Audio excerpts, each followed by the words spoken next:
It wasn't hunger that drove Eli to Central Park that morning.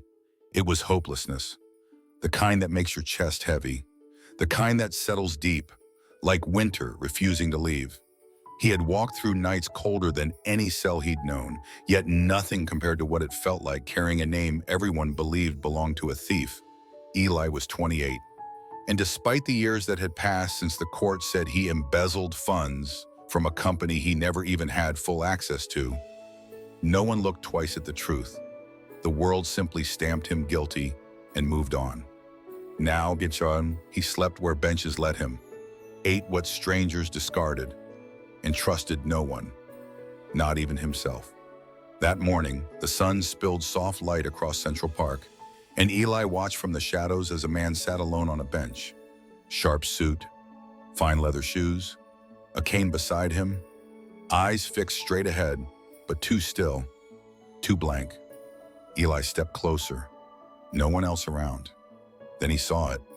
The man was blind, and something cruel inside him whispered, "He won't even see your face. Just take the wallet and walk." He reached out, careful, quiet, deliberate. But just as his fingers brushed the edge of the coat pocket, a voice broke the silence. "Your cologne is too bold for a thief."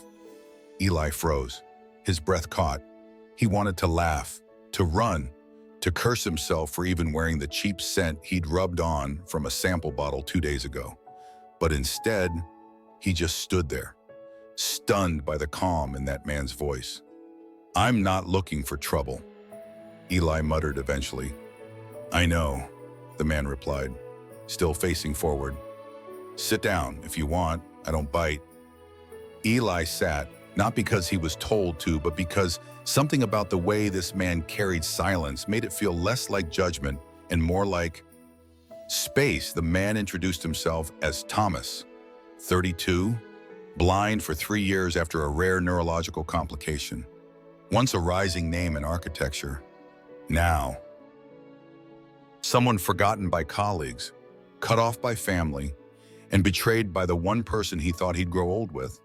Thomas didn't flinch telling Eli all this, as if pain was no longer something to hide, but something that had taught him clarity. His boyfriend had left the moment the diagnosis came.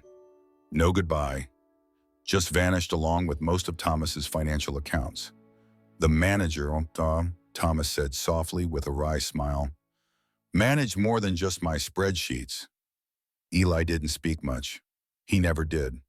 But for the first time in months, someone was talking to him, not at him, and that mattered. As morning light slipped into late noon, Thomas turned to him and said, "You still here?" Eli shrugged. "Didn't get chased away?" "I don't have much left," Thomas said, "but I could use a hand. I need someone to help me around the house for a few weeks. Meals, books, just things I used to do myself." Eli raised a brow. "You're asking a thief to move in?" Thomas smiled again. "I'm asking someone who didn't steal from me, even when he could have." And just like that, something shifted. Not in the air, not in their surroundings, but in Eli. For years, no one had asked him to stay. No one had seen past the paper-thin name tagged by a mistake he didn't make. He followed Thomas home that evening, not for money, not for shelter, but because, for the first time in a long time, someone had made room for the man behind the crime he didn't commit, and neither of them knew. This would change everything. Subscribe to Heart Story to hear what happens when a blind man gives a thief more than just a home. He gives him a second chance. Eli never planned to stay. He told himself it was just for the night, maybe 2, but days passed like soft rain, gentle, constant, barely noticed until he realized he was no longer sleeping on benches, no longer hungry by default, no longer invisible. Thomas's apartment was modest, quiet, and meticulously organized. Every item had its place, every drawer a pattern. Eli learned the rhythm of the space as if it were a language. He read to Thomas each morning, his voice unsure at first, but steadier with each chapter. He guided Thomas on walks through the city, describing the skyline, the smell of roasted peanuts by the subway, the bark of a passing dog. At night to dine, he cooked.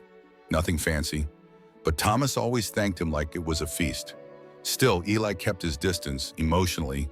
At least, he didn't trust this peace, didn't trust himself within it, so he kept his eyes down, did the work, and tried not to get used to belonging. But Thomas made it difficult. There was a softness in him, not born from weakness, but from survival. He had suffered, clearly, yet he wore kindness like armor, not decoration. His blindness wasn't a silence, rather. It was a new way of listening. Eli noticed it in how Thomas turned slightly toward him when he spoke, how he could sense mood through pause, tone, hesitation. They talked at night more than they should have. Thomas shared pieces of his old life, before the diagnosis, before the betrayal. He spoke of Andrew, the man who once held his heart and his finances and left with both. No fight, no explanation, just a quiet exit and a drained account. Thomas hadn't pressed charges. "I couldn't," he said softly. "When you're blind, people already assume you're vulnerable. I didn't want to prove them right." Eli listened, and something in his chest ached. He had also been made small by lies, by the way others rewrote his story before he could tell it himself. That night, as the city hummed outside the window, Eli asked the question that had been resting on the edge of his mind for days. If you could see again, would you still want to? There was a long pause. Thomas turned his face toward him, eyes pale with emptiness but strangely alive. "Only if what I see is worth the pain." The words hung between them like breath in winter. In that moment, Eli didn't know what he wanted more: to be seen by Thomas, or to be the reason he'd want to see again. But just as something quiet was blooming, the front door clicked. Jacob had returned. Thomas's younger brother was warm on the surface, smiles, questions, a touch on the shoulder. But Eli felt the chill behind his words, the way he watched with narrowed eyes, the way his compliments cut like glass. He brought wine and laughter, but also reminders that Thomas had lost everything, that Andrew had walked away without consequences, that people couldn't always be trusted. He looked at Eli with curiosity too sharp to be innocent. And when Thomas stepped into the other room, Jacob leaned in slightly, his voice low. "Careful," he whispered. "My brother has a soft heart. It's cost him once." Eli said nothing, but in his chest, that same weight returned. He didn't belong here. He never did. He had only meant to borrow the warmth, and now someone was about to take it away. Jacob didn't confront Eli. He didn't need to. His words were sharper when coded in politeness, his judgment tucked inside smiles. Over the next few days, he lingered longer, watched more closely, asked questions dressed as compliments. "How long have you been helping my brother? You must really care to do all this for free." He wasn't curious. He was calculating. Eli could feel it in the room, the shift, the pause in Thomas's responses, the subtle drop in warmth. Something had changed. It started with simple things. Thomas no longer reached out as often. He didn't laugh at Eli's bad attempts at cooking. He stopped asking for books at night. When Eli walked him through the park, the silences were longer, more fragile. It was like walking through fog that had once been sunlight. Jacob's presence poisoned gently. He spoke of Andrew like a ghost returning. "You remember what happened last time you trusted someone too quickly? Don't you? Eli's done well to find a second chance, maybe too well." It was enough. Eli packed that night, not because he was guilty, but because he wasn't ready to see Thomas doubt him.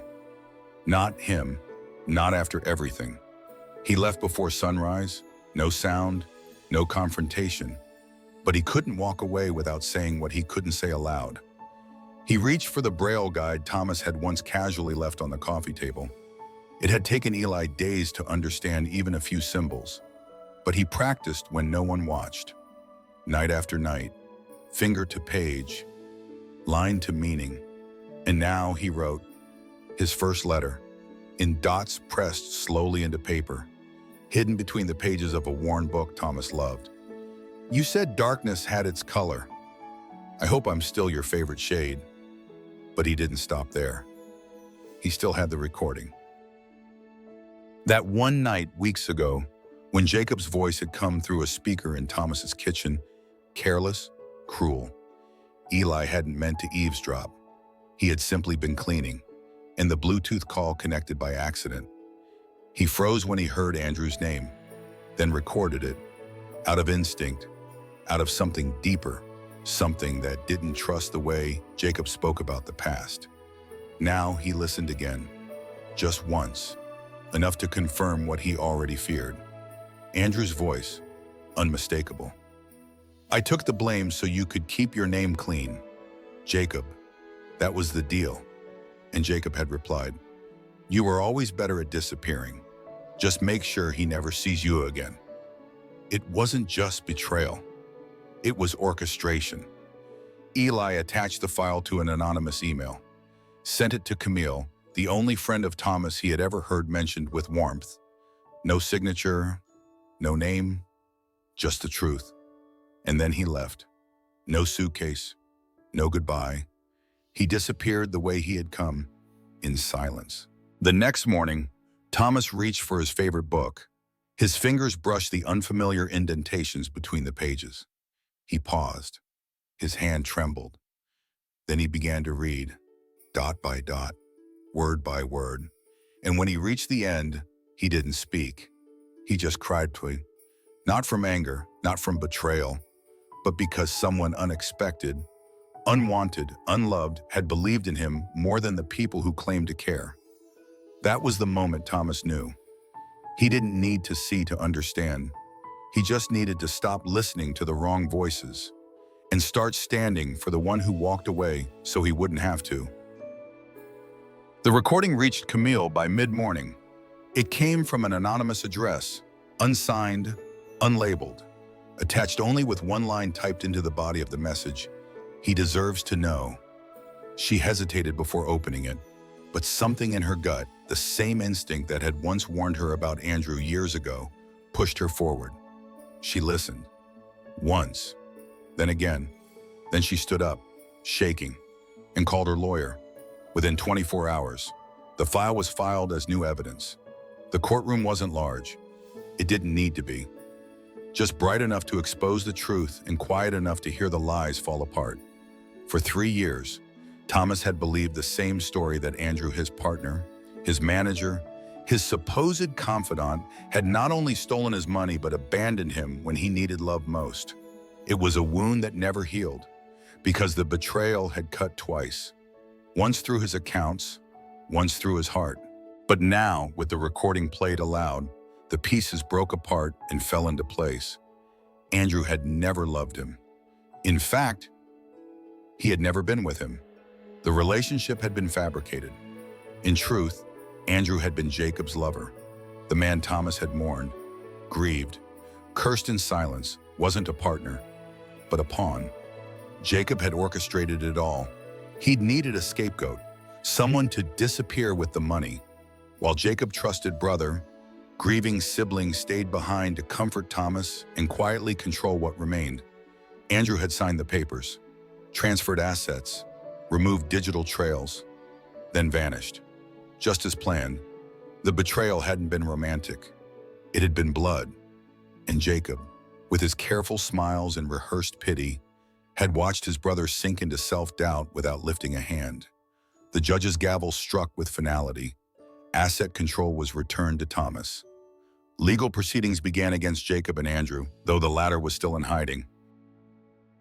But the law, slow and imperfect as it was, had finally tilted toward justice. Outside the courthouse, press cameras waited. Thomas didn't speak to them. He wore sunglasses, a plain coat, and walked slowly, guided not by a cane but by Camille's arm.